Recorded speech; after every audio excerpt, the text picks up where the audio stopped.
Have you ever stared at a stock chart and it just looks like a bunch of squiggly lines, like you're trying to read a foreign language? Well, today we're going to fix that. We are going to break down a real professional technical analysis report for a stock, ticker MTEN. And we're going to do it piece by piece. By the time we're done here, you'll see the story this chart is telling. So, you ready? Let's dive in. So, the very first thing this report shows us is this number, 10.96. What is it? It's a technical score out of 100. And, right away, that should be setting off some alarm bells. A score that's barely over 10 out of 100 is, well, it's pretty terrible. But what does it really mean? It means this. This is the official summary from the report, and yeah, it does not pull any punches. It ties that super low score directly to a strongly bearish outlook. So the big question is, why? How on earth did the analysts look at that chart and come to such a negative conclusion? Let's follow the evidence together. Okay, so the verdict is in, and it's pointing to a decisively negative trend. For the rest of this explainer, we're going to unpack all the evidence that led to this score, looking at the exact same data the pros use. And we're going to start with the most important factor in all of technical analysis, the trend. You know that old saying on Wall Street, the trend is your friend? Well, in this case, for stock MTEN, it is anything but. The trend is just the overall direction the stock is headed, and figuring that out is always job number one. So let's see how the report actually measures it. So our first tool is something called the Aroon indicator. And honestly, the best way to think about it is like a game of tug of war. You've got one side, Aroon up, which measures the strength of the buyers pushing to new highs, and the other side, Aroon down, measures the strength of the sellers dragging it to new lows. Whichever side is pulling harder, well, that tells you who's in control. And wow, when you look at the results, it is crystal clear. The Aroon down is at 100, that's maximum strength. The sellers are just completely dominating this thing. Meanwhile, Aroon up is down at a measly 14.29. I mean, the buyers have practically zero power. This isn't a fair fight, it is an absolute blowout. The downtrend is in total control. Okay, so that's one really strong piece of evidence. Let's dig up our next clue. Moving averages. A great way to think of these is like the stock's price memory. They just smooth out all the daily noise and show us the average price over a specific time, like the last 20 days, or 50, or even 200. This helps us see if today's price is stronger or weaker than its own recent history.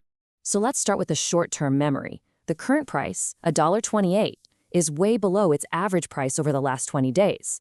That's our first big red flag. It is seriously underperforming, even in the very recent past. And it doesn't stop there. When we look at the medium term, it's also trading below its 50-day average of $2.08. So this isn't just a recent problem.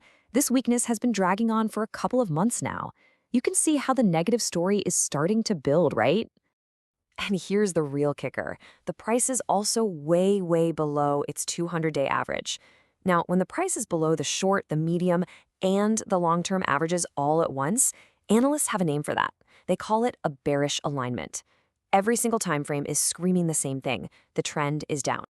All right, so we've confirmed the direction is down, and it's down hard. But the next big question is, how much gas is in the tank? Is there any force behind this move, any sign of a turnaround?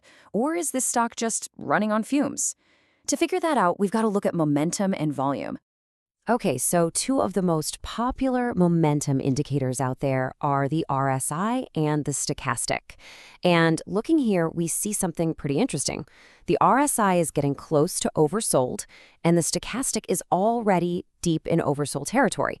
Now, that word oversold, it sounds kind of good, right? And that leads to the classic question, the one that traps so many investors. Does oversold mean the stock is a bargain, that it's been beaten down too much and it's time to jump in and buy? Yeah, the answer is a hard no. Not necessarily. In a really powerful downtrend like the one we're seeing here, oversold doesn't mean a bounce is coming. It just confirms that the stock is incredibly weak. Think of it like a car engine that's sputtering. It's a sign of weakness, not a sign it's about to roar back to life. Stocks can stay oversold for a long, long time, as the price just keeps on falling. Now let's talk volume. This number, 0.64, is what's called the relative volume. All it means is that the trading activity lately is only about 64% of its normal average. There's just not much interest here. And low volume in a downtrend is a really bad sign because it suggests there are very few buyers willing to step up to the plate and support the price. In another indicator, the on-balance volume, or OBV, totally confirms the story. It basically keeps a running tally of volume on up days versus down days. The fact that the OBV line is declining tells us plain and simple that way more shares are being traded on the days the price falls. The selling pressure is just completely overwhelming any buying pressure that might exist. So we have the trend, we have the momentum. Now it's time for the final piece of the puzzle. Where is the price located right now? Let's go ahead and map out the battlefield, looking at the key levels of support and resistance that are defining this fight.